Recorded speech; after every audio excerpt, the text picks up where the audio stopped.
इस ज्ञान के आधार से आपकी आस्था या किसी परिवार जन्म या किसी धन में नहीं रहनी चाहिए। जब आप यहाँ से चलन के योग्य होंगे और ये रह रहकर आपकी परीक्षाएं भी होंगी, आपके ऊपर कोई ऐसी आपत्ति ऐसा आएगा सच में, फिर आप देखेंगे कि मेरी वृत्ति बेटे में है कि बेटी में, पोते में है कि या पोती में, कोठी में या कार में। आप जी ने अपने उस जाल को स्वयं काटने की चेष्टा करनी है कि तो जुल्म हो गया, मेरा तो बीच में आस्था है। और यहाँ आशा रही तो वापस जन्म होगा, जहाँ आशा ता बासा होई और मन कर्म वचन सुमरियो सोई। आपकी यहाँ किसी भी चीज में आशा रहेगी, आस्था रहेगी, तो वापस आप जी को आना पड़ेगा। इसी यहीं पर मन माने यहाँ फिर बैल बनकर आ जा,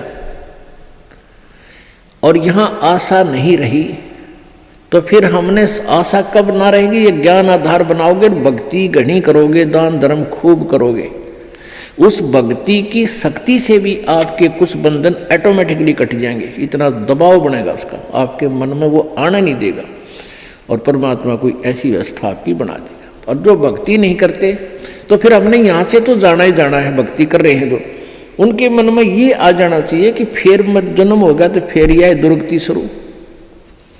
मनुष्य जन्म भी हो गया तो मनुष्य जीवन में क्या सुख पाया अपने। आज हम 60 साल के हो गए, हमें पता है क्या मिला इस जीवन में और क्या हमारा था और क्या पराया था। तो इस ज्ञान के आधार से निर्णय हो जाएगा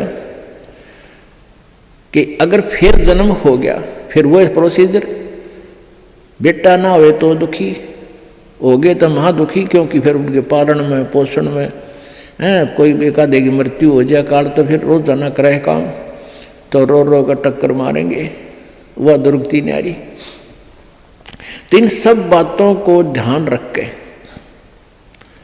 तो सच्ची श्रद्धा बना ले कि तो मरना पड़ेगा, पर इसी जगह चला फिर मरना ना पड़े, यहां से तो जाना पड़ेगा। तो इसलिए ये तो अपना है ही नहीं, चाहे बेटा है चाहे बेटी है, मोह है या ना है। तो अपने परिवार में आप जी ने ऐसे रहना पड़ेगा जैसे एक गाड़ी, रेलगाड़ी का कंपार्टमेंट होता है और उसमें आप सफर कर रहे हो, जिसका जहां स्टेशन आ जाएगा ऑटोमेटिकली उतर जाएगा। किसी का 2 घंटे का है, किसी का 10 घंटे का सफर है, किसी का 24 घंटे का है वो। तो ऐसे ही आप जी इसको ऐसा समझ कर रहो